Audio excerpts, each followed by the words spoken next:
Bonjour à toutes et à tous, bienvenue sur Kinédi. Comme promis, voici la deuxième partie de l'épisode enregistré avec Marc Laslett, en anglais toujours, mais je vous rassure, comme promis, l'épisode en version traduite en français est disponible aussi sur toutes les plateformes, donc n'hésitez pas à aller l'écouter. L'épisode est long, donc il dure environ 2 heures. Et vous aurez aussi la version vidéo sur YouTube que je vais mettre à disposition sur la plateforme YouTube, sur le compte du podcast Kinédi. Et dernièrement, surtout n'hésitez pas à partager l'épisode, à l'envoyer à vos amis kinés ou pas, thérapeutes, professionnels, etc. À liker l'épisode, à vous abonner si ce n'est pas encore fait et peut-être même, si c'est possible, à laisser un avis positif ou même 5 petites étoiles, ce serait vraiment super. Ensuite, si vous avez un retour à me faire, surtout n'hésitez pas, ça fait toujours plaisir et ça fait du bien. Vous pouvez m'envoyer un email à kinegabriel@gmail.com. Et puis, si vous avez des invités en tête que vous aimeriez écouter, n'hésitez pas aussi à me les proposer. Je vous remercie et je vous souhaite une bonne écoute. Earlier you said, if I remember correctly and if I understood correctly, that there is no superior treatment in regards to treating lower back pain. Non-specific low back pain. Non-specific. You got to be very clear about that. Some specific back pains we do have effective treatments for. What are specific lower back pains then? Mechanical discogenic pain. Mechanical. We can fix that. So, for instance, the symptoms can be sciatica. Yeah, well, if you can centralize it, yes. Yes. Mm-hmm. Okay. Mm-hmm. If you can't centralize it and you have a prolapsed disc, then there are specific treatments for that too, and they work very well. And I use epidural injections. I work with the surgeons. My conversion to surgery is extremely accurate. I predict those patients who need surgery or who can manage without surgery very, very easily. That is a technology. This next year or two, I'm going to be working on a group of people who have prolapsed discs that we've been working over the last 4 years or 5 years, where we've used injections a lot, called epidural injections, and appropriate care afterwards. There's a whole body of work there that I've never analysed, that I've got that I need to analyse and ultimately publish, I hope. But we now have a very good system. By the way, if you want to know about the system that I'm talking about for people with prolapsed discs, you read the work by Hans van Helvoort from the Netherlands. His work, He and I, we know each other very well. His work, do you know how to spell that? No, but you can Van write it Helvoort. It's spelled V-A-N. Yep. H-E-L V-O-I-R-T. V-O-I-R-T. Van Helvoort. Hans van Helvoort. He's a McKinsey person. He's a McKinsey instructor, but he has worked very closely, as I have, with doctors and doctors who do the injections as well as the surgeons. And back in the late 1990s and early 2000s, we were having many discussions about what is the best mix of conservative injection and surgery treatments. And he's done the research. He's published papers on it. And his model that he's published, we've been doing that. I've been doing it, the same model, as long as he has. And it works extremely well. Okay, and, I'll have a look. Yeah. And it's write down the reference. Very important work. And he's literally next door to you people. He's just down the road, you know. You should get down the road. Yeah. Yeah, well, for you. Yeah, for you. Yeah, it's true. Not for me.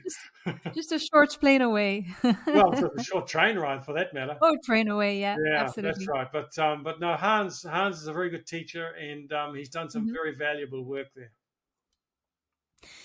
Mark, according to your experience, when are epidural injections have been the most effective when it came to treating specific lower back pain? All right.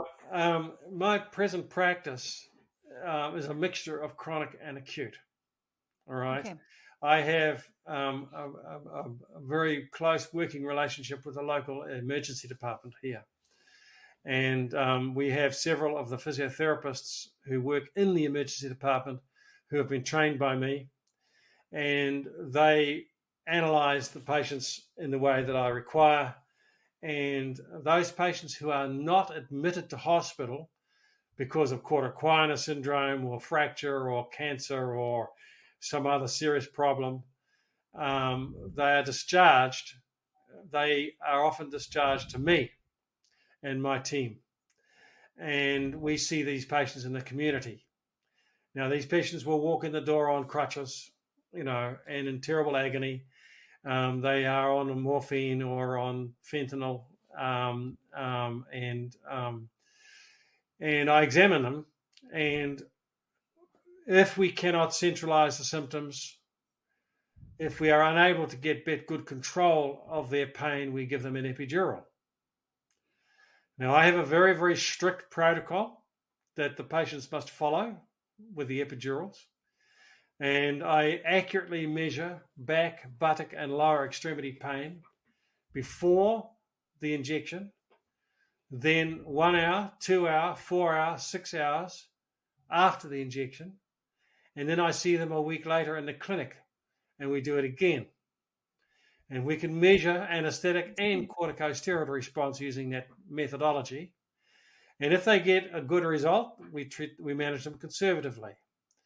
If we get a partial result, we give the patient, and they get an MRI first. They get an acute MRI within days to see if they've got a prolapse disc. And a few patients, I would say less than 10% of the patients that I send for MRI don't have a prolapse disc. My success rate, or not my accuracy is better than 90%. Okay. Mm-hmm. So those patients with prolapse discs who get a partial result from the epidural, or they get a good result, but the pain comes back after several weeks, right? Then we talk to the patient about whether they want to work on, use natural history, because most of these patients will get better by themselves if we do nothing. Or do they want to go and have a conversation with a surgeon? And if they choose the surgeon, we send them off to an appropriate surgeon who then has a discussion with them about whether they should have the operation or not. If the patient chooses to have the operation, then I manage them through to 6 weeks after the surgery. If they don't have the operation, they choose not to have it, I manage them with natural history and medications and exercise and all those things. Now, these are non-centralizers, remember. Yes. These sciatica I can't centralize. We still manage them conservatively, but using natural history as our treatment, if you like. Mm-hmm. And so we use epidural injections a lot, and it is. Do you do the injections yourself? Oh no. There's a doctor in the clinic by CT or fluoroscopic guidance. Yeah. Okay. But I'm practicing as a clinical specialist. Mm-hmm. And I've worked closely with these other specialists. Yeah. So they rely on me to do the clinical assessment and to analyze the patients properly so that they're not doing injections to people who don't need it. All right? So in other words, it's highly selected. In other words, I am treating a subgroup of sciaticas with injection. Not everybody with a sciatica. Yeah. It's very important to understand that the subgrouping thing is actually really important here. Mm-hmm. I'm very impressed by your system in place. It's very, very rigid.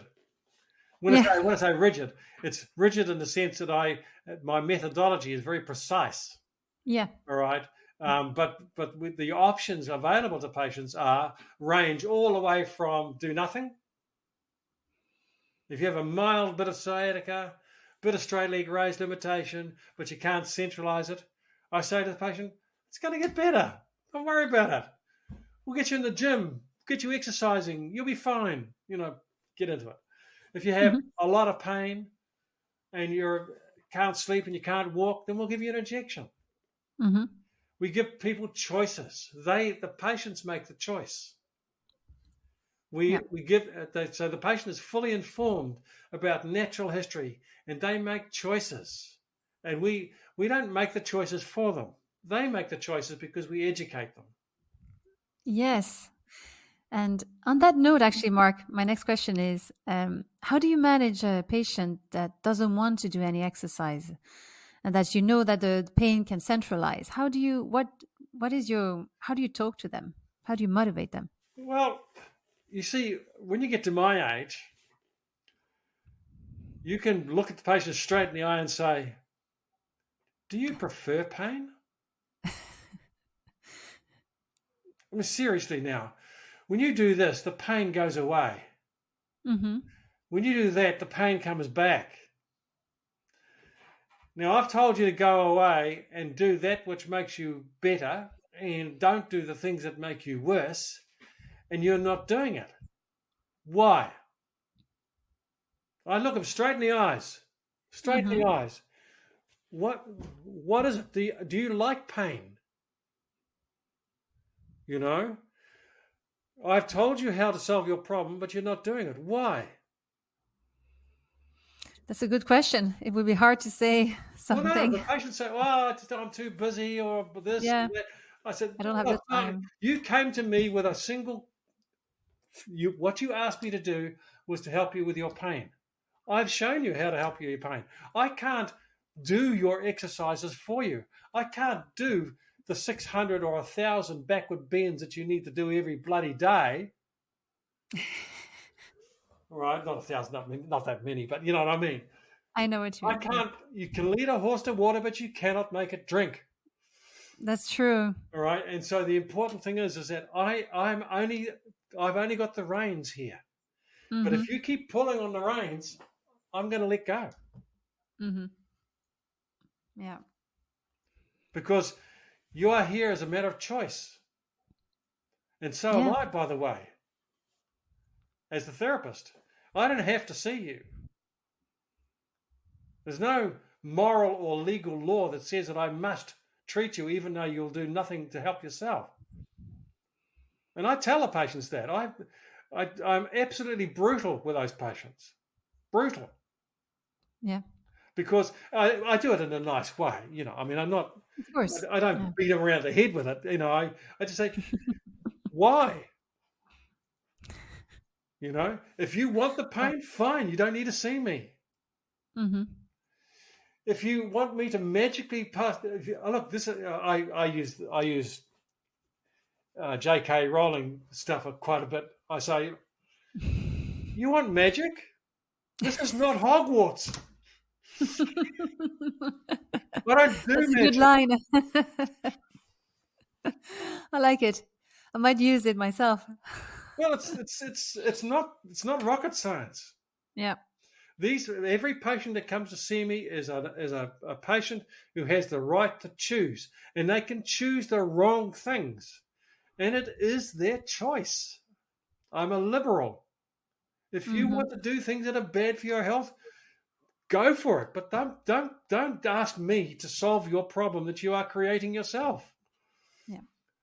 Before I taught you how to solve your problem, you didn't know what to do. Now you know. What you do with that knowledge is entirely over to you. Yeah. Earlier, you were talking about chronic lower back pain.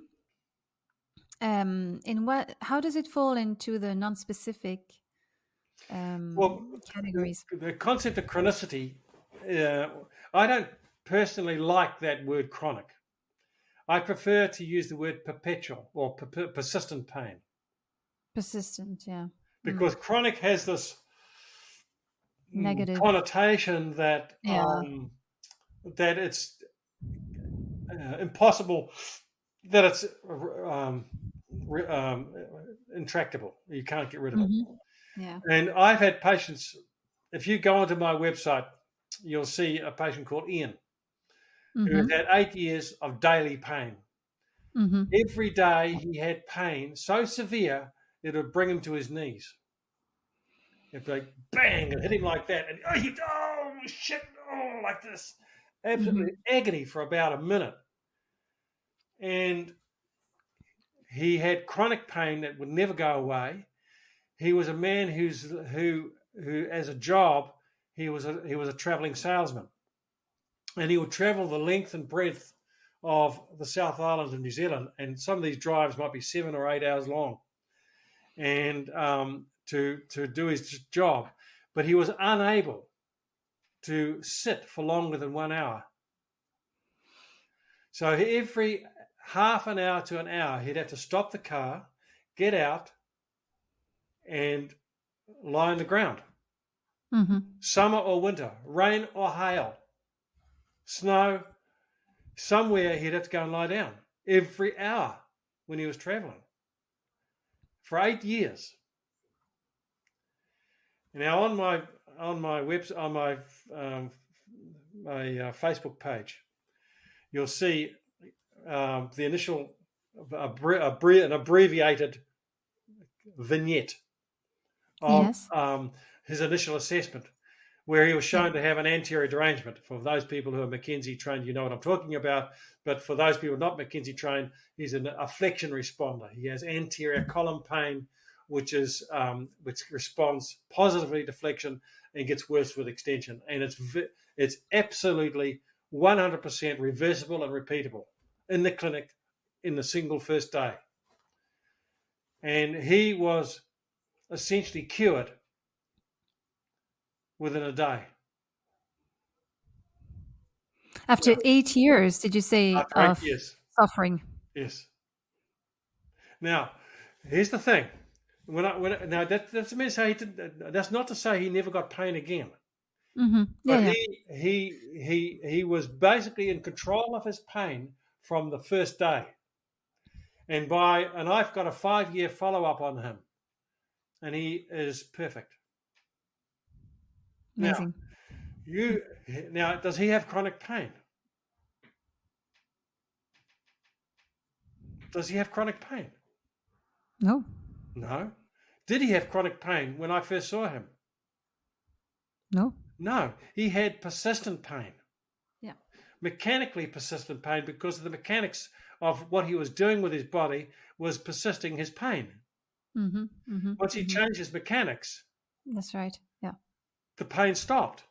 Virtually stopped. Within a week or 10 days, he was essentially pain-free. Mm-hmm.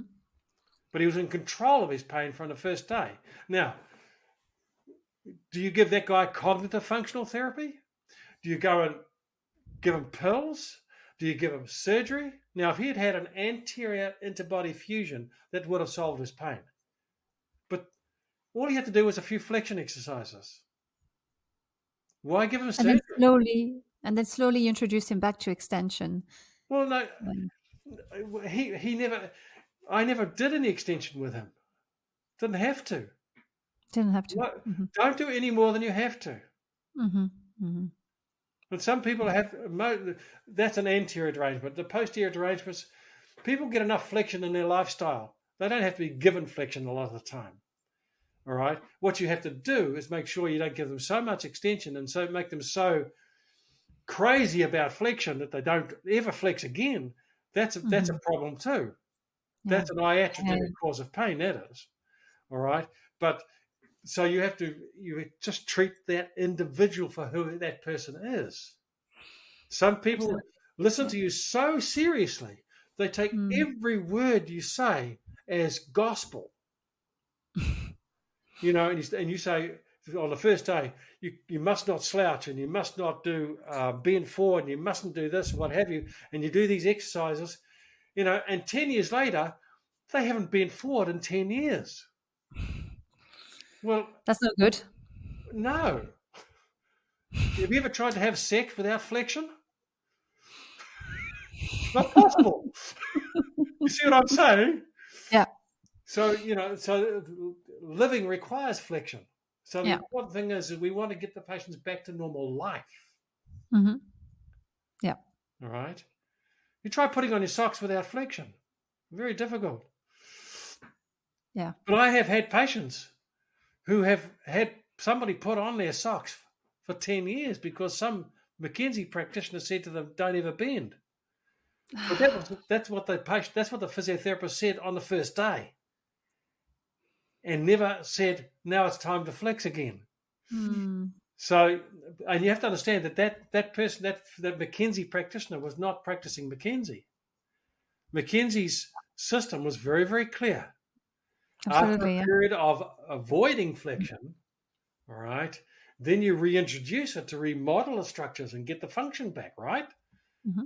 It's very clear. Mackenzie, in his first textbook, 1981, he was very clear about that. So Mackenzie is just not doing push-ups. Mm-hmm. It's a much more sophisticated system than that. Mm-hmm. Simple in principle, but not simplistic. I don't know whether there is a French translation for that, but it is not simplistic, but it is simple.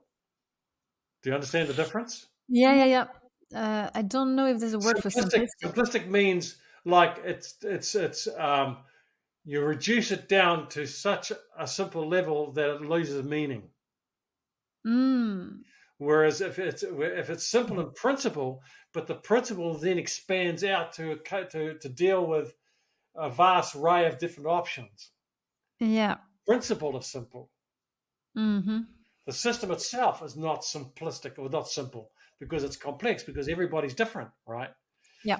So that's what I mean. In English, there is clear concepts, difference between simple and simplistic. I don't know whether that translates well, but yeah. I will have a look at the translation. The English language is a very rich language. Well, it is, but so is French lots of too. words. And French Oh, yes. and German are both very rich languages, as indeed Chinese, by the way. What did you say? Chinese is also very rich like that. Oh, yeah. Mm-hmm. Yeah. Did you know that the original Oxford Dictionary, which was published, the original Oxford Dictionary was published in 1928, and they had 440,000 words. Mm-hmm. The Maori language, which is the local indigenous people's language here, their language had 800 words. Wow. Swedish might have 2,000 or 3,000 words. Really? Yeah. Not many. So those languages like French, like German, like Chinese, like English, Portuguese too, I would think, they have actively sought to create their own language words for modern concepts. Mm-hmm. I think the French also have an official organization for new words, right?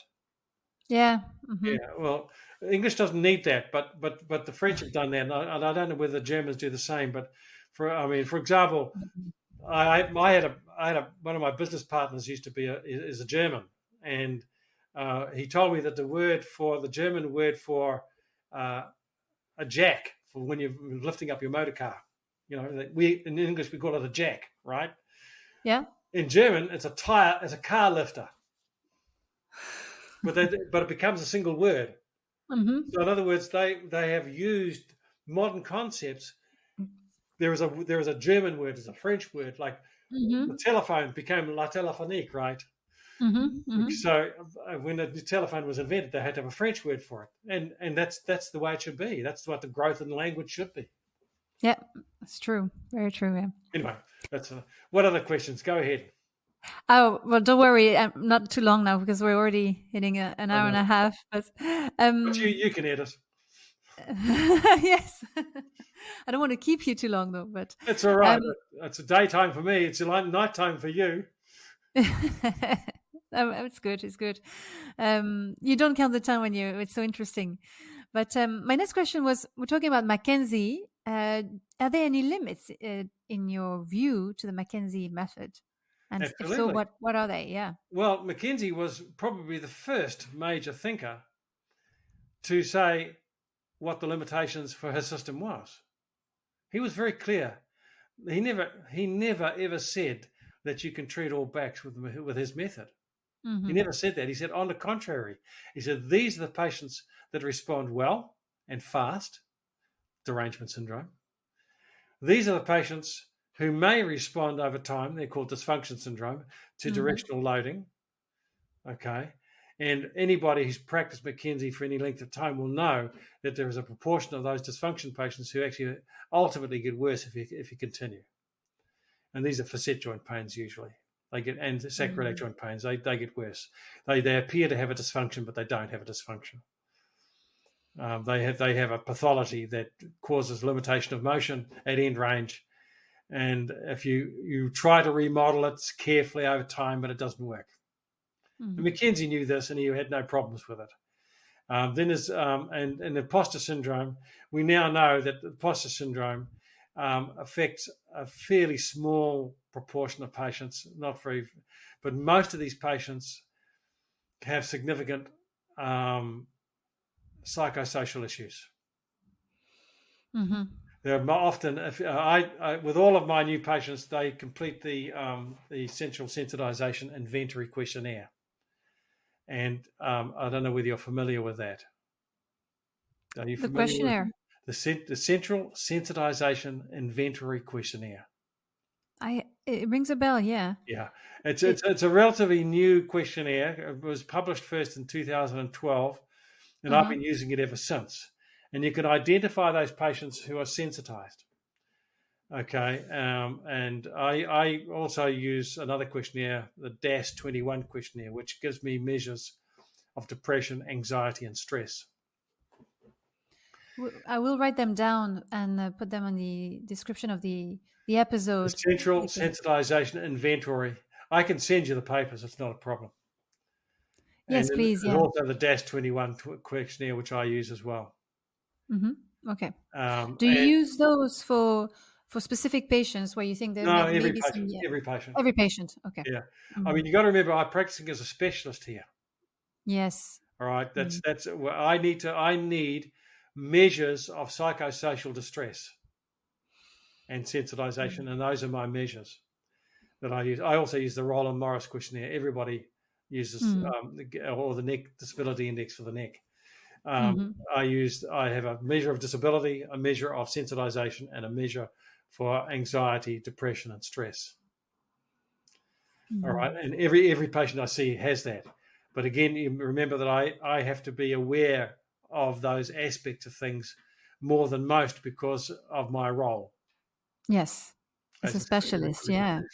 Absolutely, yeah. So, but the patients with posture syndrome almost invariably are sensitized. Mm-hmm. So in other words, what that means in very simple language is that their nervous system somehow is over-reporting input. Yeah. In other words, and you look at the pain drawing, I do pain drawings with every patient, and they have pain everywhere, widespread pain.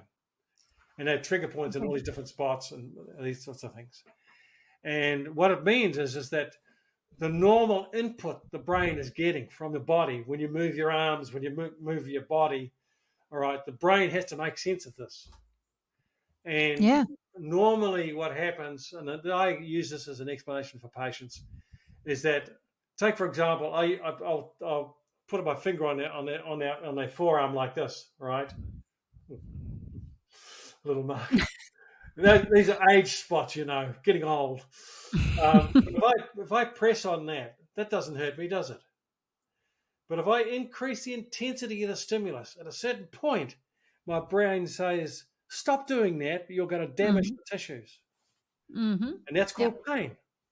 Yep. All right? So in other words, there's a threshold that your nervous system and brain chooses to report as a noxious stimulation. Not just a stimulation, but a noxious stimulation. Nociception. All right? So it's a threshold thing. Now, if you have a low threshold, then normal pressures hurt. Normal stresses hurt. I do that, it hurts. But to you, a normal person, it doesn't hurt. But the very same thing, full movement, but it hurts. Why? Because the nociceptor, the brain is saying that anything above that threshold is noxious, therefore damaging. So these people are sensitized. In other words, so when they sit for long periods, the stress that you feel in your back after you're sitting for a long period becomes a pain. It becomes a pain in the neck. That's why they have pain in the neck, the thoracic spine, and the lumbar spine so often. Yeah. And so these posture syndrome patients very often are highly sensitized, and they have psychosocial issues that will need to be dealt with, as well as posture instruction. Oh, because I did the McKenzie training, and I remember that we talked about posture syndrome, of course, and we were talking about young people who had it quite a lot because of posture, like watching TV, playing video games. Well, that's the mechanical explanation, which is McKenzie's contribution. But there's more to it than that. With most of those people, you'll find that you will be able to lead the horse to water, but you won't be able to make it drink. Why are you sitting on your telephone doing this for hours and hours and hours and hours and watching all these catastrophic gothic bloody images and stuff like that, and you're being bullied by people online, and there's psychosocial shit going on, that McKenzie really wasn't aware of. All he knew was that the pain was there after prolonged sitting. Yeah. And you've got to remember that he was making these categorizations in the 1960s and 70s. Yeah, it was a different world then. Totally different world. People weren't sitting. I mean, school kids were doing more sitting than most people because they were at school. Yeah. And a studious, introverted patient was studying, reading for hours and hours and hours, and being at school and being a studious, very, very active student, and sitting and sitting and sitting, and had pain at the end of the day, and better in the morning, and better when I'm walking, but when I sit and study at night, I really get sore neck and sore back, and right. And these patients were often introverted teenagers. They weren't out there playing sport and running around the streets being normal kids. They were sitting inside watching a bit of TV and reading books and studying. Now, in the modern world, it's even much worse than that now. What proportion of children are obese now because they don't do any exercise at all? Yeah. We're seeing, I mean, when I was at school, the number of obese children was very small. Less than 10%, maybe 5% of kids you'd say a bit overweight, and some were really obese, but very few. And they were treated very badly, by the way, because they were so different from the rest of us. Yeah. I mean, when I was in my teens, that's that like that. You see that on there? That was on my belly. You could do that. I had no body fat at all. We were exercising all the time. Yeah. Now obesity is like 50% of the population. It's a different world. And so you have to view the McKenzie concept in a new light. It's still relevant. Yes. Yeah. But it has to be modified. It has to be, well, not modified, expanded. Yeah. With our understanding of pathology, with our diagnostics, with the psychosocial stuff that we now are very familiar with, and all that, what he did was pure genius, in my opinion. But we have to not just move on; we have to grow. Grow is the right word. Yeah. Agree. When you do the first assessment, how long do you take for the first patient? 45 to 60 minutes for me. Okay. And the patient has already done 20 minutes of questionnaires online before they even see me. Oh, okay. That's very well organized. Yeah. Well, yes. I have a system whereby the patient is given an appointment, and they must do their questionnaires online before I see them. And if they are people who are not comfortable with doing stuff online, then I will bring them in an hour earlier or half an hour before the appointment, and the receptionist will get them to sit down at the computer to do them, and I will help them through them. Some people, like maybe one out of every 300 or 400 people, just can't do them. They can't read or something like that, But that's okay. But the vast majority of people do my online material. All those McKenzie questions: what makes you worse? What makes you better? That's all done with questionnaires. So I spend that first half hour exploring the patient. So my history taking is very precise, very full, and most physiotherapists don't have the time to do this. By the way, I know. I'm practicing as a specialist now. Yeah. And so as a consequence, I have to know all those things. I have to know what drugs they're taking. I have to know what treatments they've had. I have to know, what's been tried, what has failed. Most of the patients that come to see me have already been seen by competent physiotherapists. And they've been sent to me by physiotherapists. I mean, I still see patients from doctors and surgeons who don't know what to do, all right, and have not done anything with these patients. But I say 70 or 80% of the patients that I see come from physiotherapists who are competent, good people, and the patients are not getting better and they want advice. So I need to spend that time. Yeah. So before they come in, you've already read all the answers from the questionnaire, so you already know a lot about them. Yeah. I have a very good profile. And of course, they come in quarter of an hour before the appointment and do a pain drawing as well. I place a lot of emphasis on the pain drawing. They must do. I use colours, and people who do my courses will see my coloured pain drawings. They are very helpful. So I know. And do you show? Sorry, go on. Go ahead. Do you show them at the end of the treatment? Do you show them the color?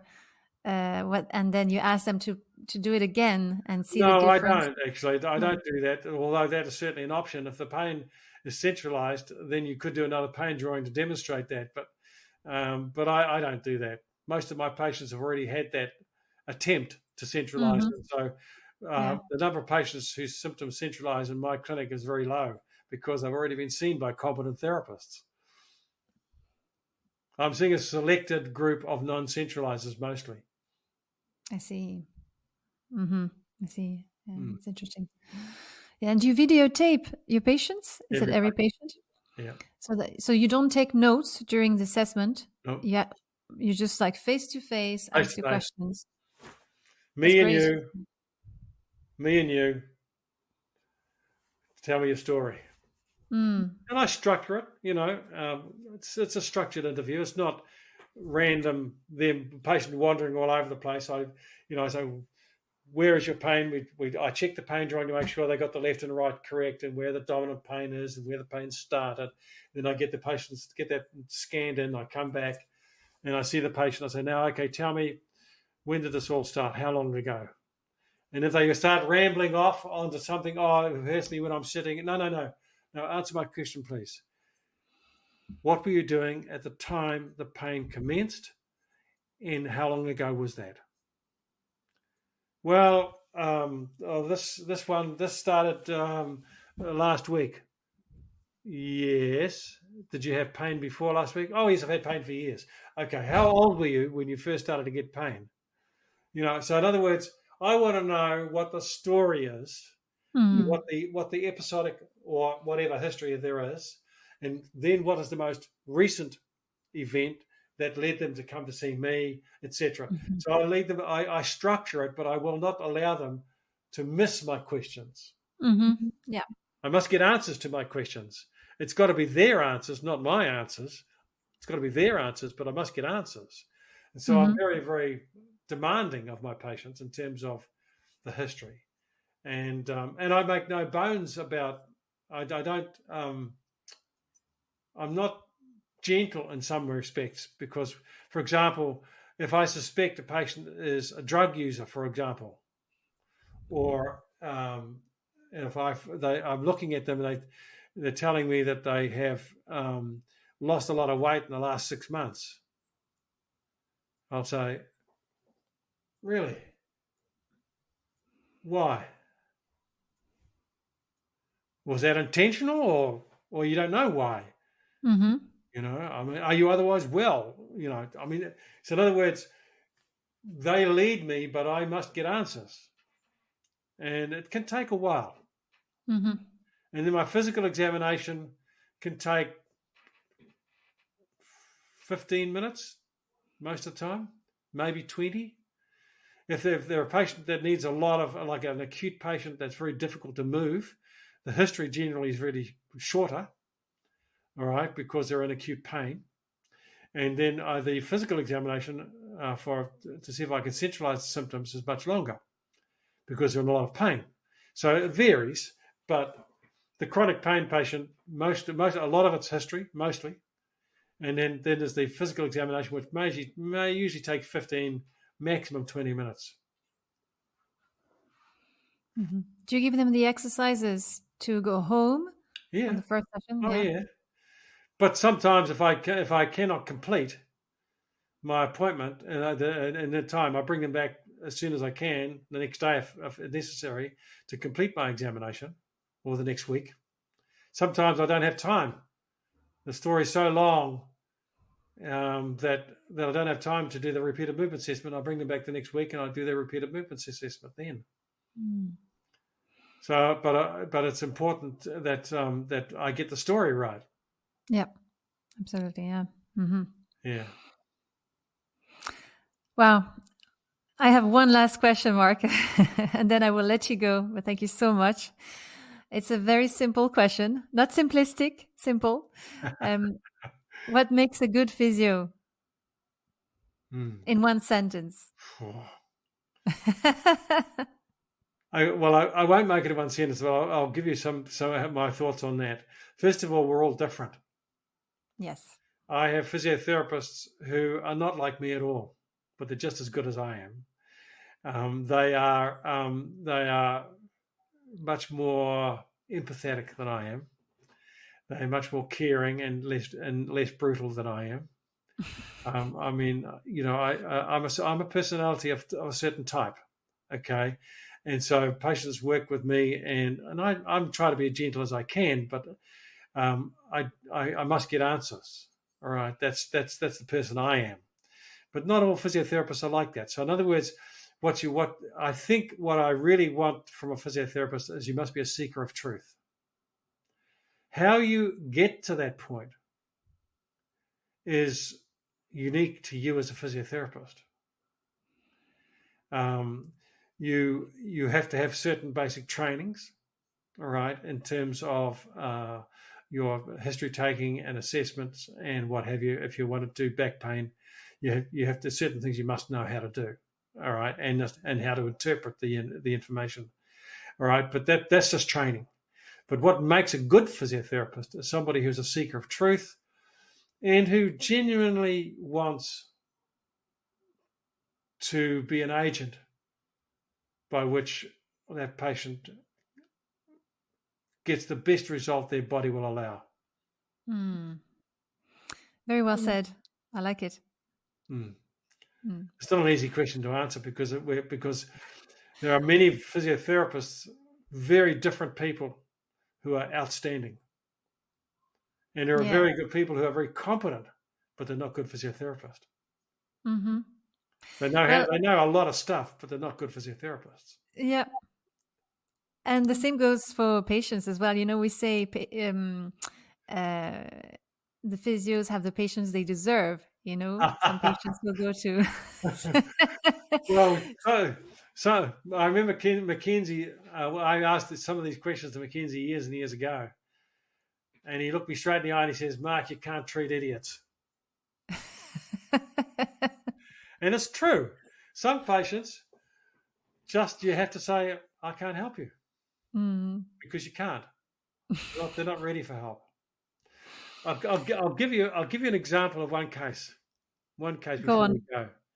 Yeah. This is a man this was back in the early 80s when we were just learning about the gate theory of pain. All right, Melzack and Wall, the puzzle of pain, all that stuff. This is the early days of our understanding of the whole complexity of pain. And this guy was sensitized, what I now know to be sensitized, distressed, all that stuff. he was overweight, and he was angry, and he was all these things, and he had this pain, and he didn't centralize, and his symptoms were bad, and it was disabling him and all that. And I tried to start to explain to him about how pain is a complex phenomenon, and I started going into some explanation. And again, probably I was not that good at it at that time, but I was doing the best I could do. And he got angry with me. He says, "You are saying it's all in my mind?" I said, "No, I'm not saying that at all. In fact, I'm saying exactly the opposite." All right. And he got angry and he walked out on me. Okay. So, okay. 5 years later, the same guy comes back into the clinic with a similar problem, but only local back pain this time. He says, "First of all, I want to apologize." I said, "Oh, okay."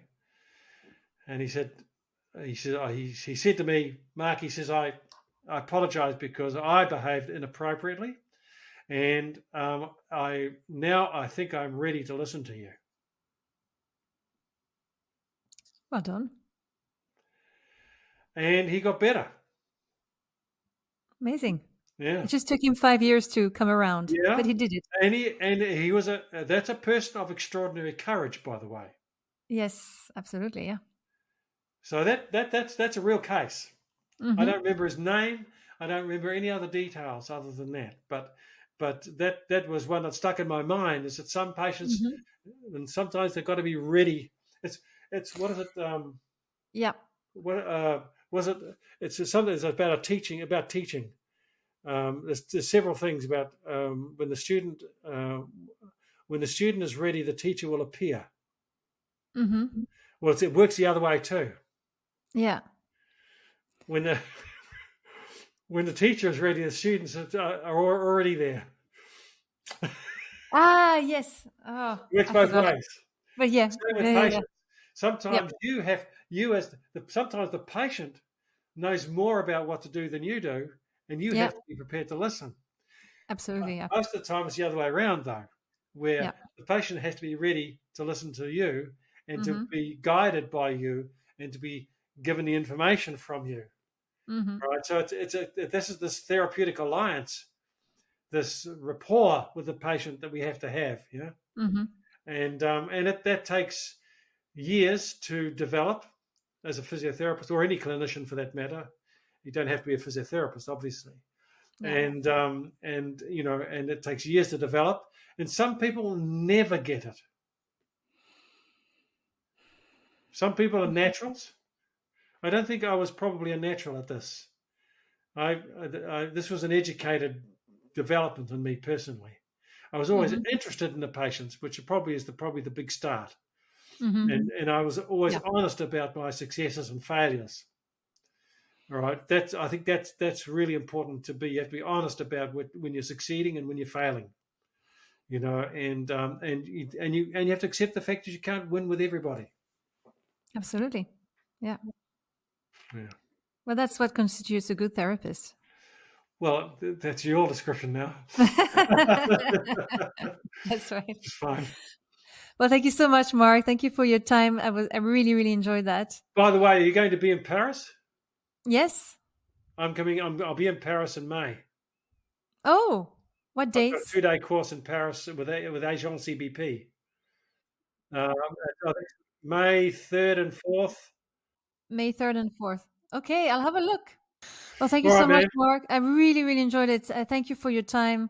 That was super interesting. And wish you best of luck then for your trips this year. And hopefully, maybe I'll see you when I'm in Paris. Maybe we can have dinner. That would be really nice. Absolutely. Yeah, we'll go for a beer.